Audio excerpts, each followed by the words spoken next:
So let's go over how you can draw a perfect circle in Affinity Designer for the iPad.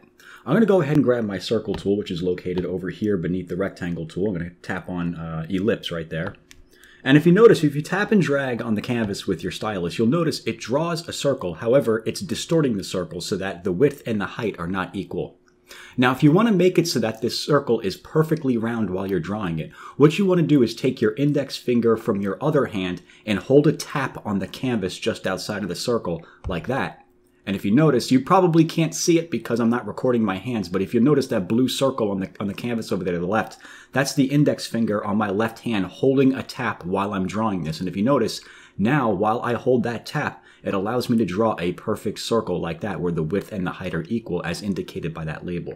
Now if I let go of that tap with my left hand, it goes back to distorting the ellipse like that. And again, I could just hold a tap with my other finger, and there we go. Now we have a perfect circle just like that.